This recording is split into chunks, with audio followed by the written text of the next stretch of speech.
Adanya virus COVID-19 pada tahun 2020 memberikan dampak yang luar biasa hampir pada semua bidang. Salah satunya pada bidang pendidikan. Dengan adanya virus COVID-19 ini membuat proses pembelajaran menjadi berubah dari yang tatap muka menjadi pembelajaran jarak jauh.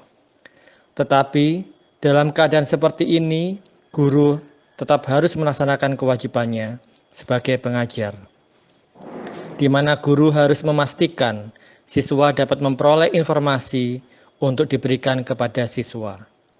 Pembelajaran jarak jauh dimulai pada tanggal 16 Maret 2020, di mana anak mulai belajar dari rumahnya masing-masing tanpa perlu pergi ke sekolah. Banyak berbagai macam media pembelajaran yang ada, namun belum digunakan guru secara maksimal. Oleh karena itu, di sini guru dituntut untuk mampu menciptakan pembelajaran jarak jauh yang kreatif, inovatif, dan menyenangkan, serta mampu mengimplementasikan program yang digaungkan pemerintah, yaitu Merdeka Belajar dan Profil Pelajar Pancasila. Selamat pagi anak-anak. Selamat pagi ya. Oke, terima kasih yang sudah bisa join pada pagi hari ini. Sementara yang join memang baru kurang lebih 20 anak. Yang lainnya sudah menginformasikan bahwa tidak bisa join karena kendala kuota dan sinyal, tapi tidak apa-apa. Pelajaran untuk kita lanjutkan saja anak-anak. Baik, sebelum kita mulai pembelajaran pada pagi hari ini, agar kita diberikan kelancaran dari awal sampai dengan akhir kegiatan, saya minta tolong ketua kelas untuk memimpin doa terlebih dahulu, kemudian dilanjutkan dengan menyanyikan lagu Indonesia Raya. Silakan ketua kelas. Untuk mengawali kegiatan hari ini, marilah kita berdoa agar kegiatan hari ini bisa lancar. Berdoa di dalam hati, mulai. Selesai. Marilah kita menyanyikan lagu Indonesia Raya.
Baik anak-anak, silakan duduk kembali. Oke. Gimana kabarnya semuanya, sehat? Iya. Jadi meskipun kita dalam masa pandemi COVID ini, semangat belajar kita harus tetap semangat. Kemudian juga tetap jangan lupa jaga protokol kesehatan. Kemana-mana harus cuci tangan, kemudian memakai masker dan jaga jarak minimal berapa meter? Berapa? 2 meter. Iya, jangan sampai 10 meter nanti kejauhan. Oke anak-anak, sebelum kita mulai pembelajaran pada pagi hari ini, Pak Dedi ingin mencoba apakah kalian masih ingat tentang materi yang kita pelajari pada sebelumnya, minggu kemarin. Siapa yang kira-kira masih ingat? Silakan. Ya, Pak. Ya, silakan. Materi kemarin tentang teknologi informasi adalah suatu alat yang membantu manusia dalam membuat, mengubah, menyimpan, mengkomunikasikan dan menyebarkan informasi. Iya, bagus. Jadi seperti apa yang sudah disampaikan oleh Lintang tadi, bahwa teknologi informasi adalah suatu alat yang membantu pekerjaan manusia. Baik itu untuk berkomunikasi, kemudian mengubah, menyimpan, dan menyebarkan informasi. Nah, tujuan pembelajaran kita pada pagi hari ini yaitu yang pertama, peserta didik mampu menjelaskan pengertian dari komputer, itu yang pertama. Kemudian yang kedua, peserta didik mampu menjelaskan fungsi dari komputer. Dan yang ketiga adalah peserta didik mampu menjelaskan bagian-bagian dari komputer. Dan keempat adalah peserta didik mampu menganalisis cara kerja perangkat komputer. Nah, sehingga dalam waktu 2 kali 40 menit nanti kita akan mempelajari sama-sama tentang apa yang poin-poin utama di tujuan pembelajaran ini, sehingga harapannya nanti kalian bisa memahami tentang apa itu fungsi, pengertian, sehingga siapa tahu nanti pada saat kalian nanti bekerja di dalam bidang yang berhubungan dengan komputer, kalian nanti sudah bisa memahaminya semuanya. Oke anak-anak, kemudian yang ketiga, di sini Pak Dedi ada gambar. Gambar apa ini? Siapa yang tahu gambar apa ini? Coba di unmute dulu. Gambar. Di monitor kalian ini gambar apa? Belum keluar? Gambar komputer. Gambar elektronik. Ya, gambar komputer. Terus ada gambar apa lagi? Laptop. Gambar laptop dan sebagainya. Nah, berikutnya Pak Dedi akan memberikan kalian link Jamboard, kemudian silahkan kalian isi di situ. Nah, kalian klik link Jamboardnya yang paling atas. Kemudian nanti kalian isi di situ apa yang ada di pikiranmu tentang gambar tersebut. Jangan lupa dikasih nama terlebih dahulu supaya nanti Pak Dedi tahu itu jawabannya siapa. Oke ya, sambil menunggu, coba mikrofonnya Anissa diaktifkan coba. Mikrofonnya Anissa. Ya, Sudah Pak. nyala ya Anissa ya? Ya. Oke. Di sini kamu menjawab gambar komputer beserta hardware. Coba Anissa jelaskan hardware itu apa Anissa? Hardware adalah perangkat keras. Perangkat keras komputer. Yang bisa Dipegang secara fisik. dipegang secara fisik. Oke, itu jawaban dari Anissa. Kemudian Dwi Mayang, coba di unmute Dwi Mayang. Di situ Dwi Mayang menyebutkan bahwa di situ adalah gambar komputer beserta alat-alat pendukungnya. Alat-alat pendukung itu maksudnya gimana Dwi Mayang? Kayak ya tambahannya gitu Pak, kayak CPU gitu biar komputernya bisa YouTube, terus kayak earphone, headset kayak gitu-gitu. Iya. Oke. Kesimpulannya dari yang sudah kalian jawab di sini, kalian banyak menyebutkan bahwa komputer adalah perangkat elektronik. Nah, sekarang pertanyaan Pak Dedi, kenapa itu disebut sebagai perangkat elektronik? Siapa yang bisa menjawab? Silakan di unmute. Kenapa itu disebut sebagai perangkat elektronik?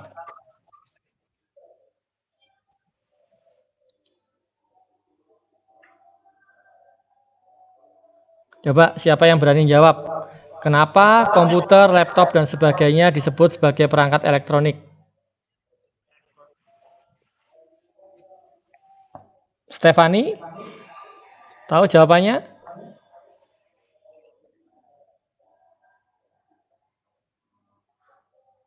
Kenapa disebut sebagai perangkat elektronik? Komputer, laptop, atau mungkin kipas angin, televisi? Karena menggunakan Listrik. ya Anissa, kenapa? Karena menggunakan aliran Menggunakan aliran listrik sebagai sumber energi. Nah, itu kenapa disebut sebagai perangkat elektronik. Nah, ini kembali ke slide PowerPoint-nya. Komputer secara umum didefinisikan sebagai seperangkat alat elektronik yang menghubungkan komponen satu dengan yang lainnya sehingga menghasilkan informasi yang sebelumnya telah diolah atau direkam terlebih dahulu. Nah, bagian-bagian dari perangkat komputer itu ada 3, yaitu komponen hardware, software, dan brainware. Hardware itu apa hardware? Tadi seperti apa yang sudah disebutkan Anissa, bahwa hardware adalah perangkat keras. perangkat keras. Nah, kemudian software. Siapa yang tahu software? Perangkat lunak. Perangkat lunak. Kemudian brainware adalah apa? Di unmute. Coba yang mau menjawab di unmute dulu. Brainware adalah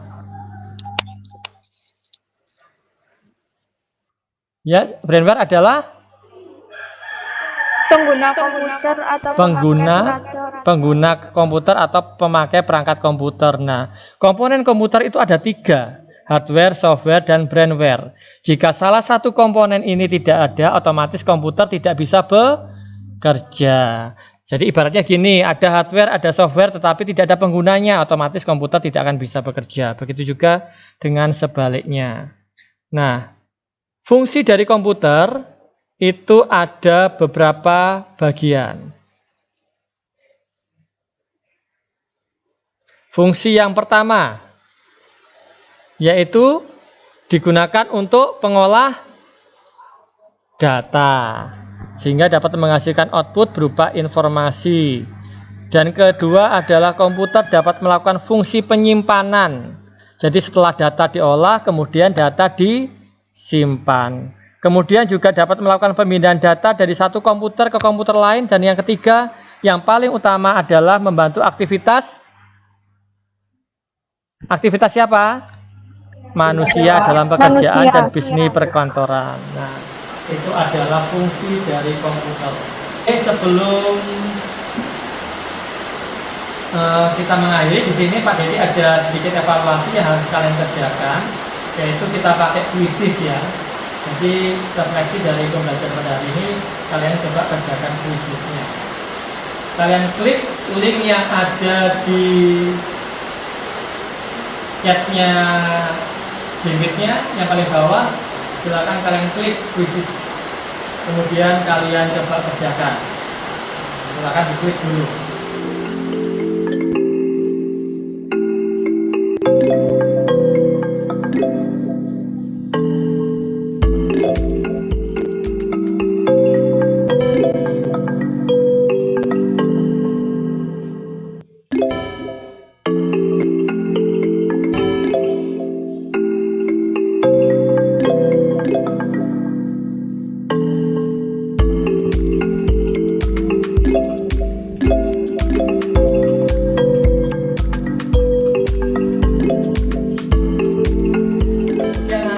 Dari hasil kuisis yang sudah kalian kerjakan, untuk peringkat 1 diraih oleh Dwi Maya. Oke, tepuk tangan dulu untuk Dwi Maya.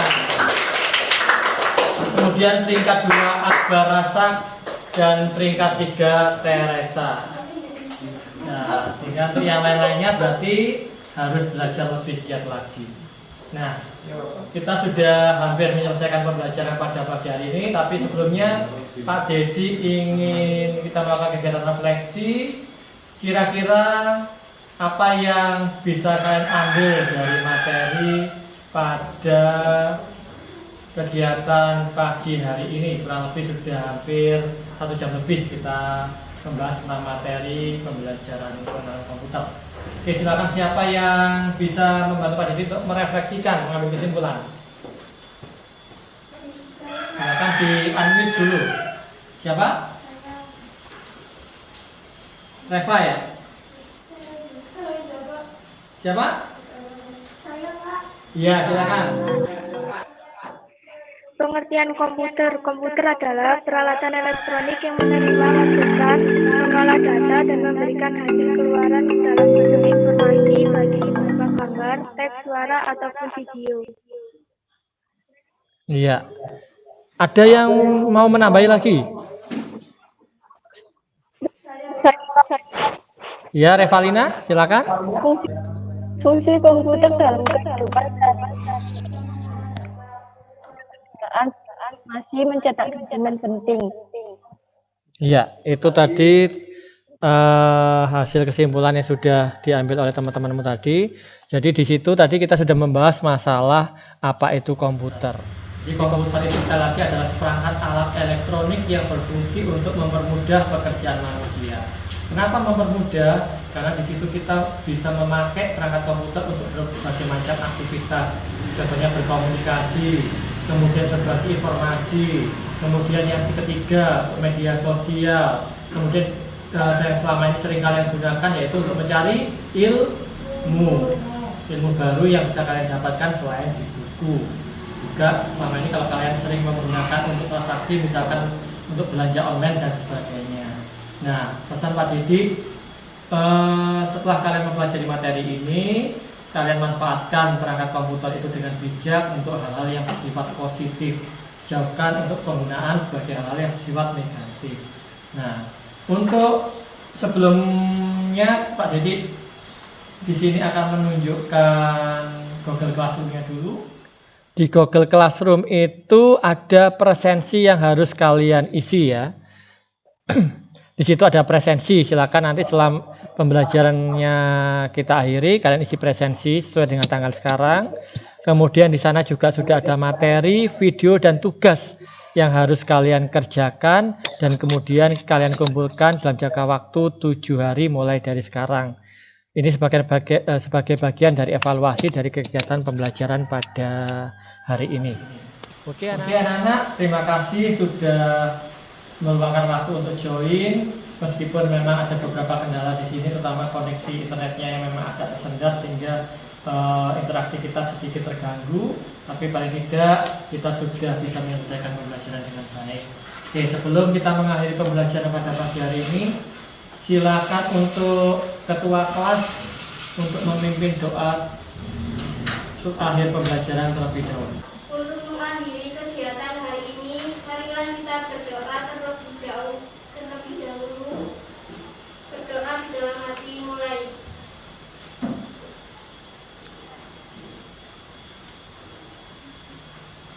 Berdoa selesai.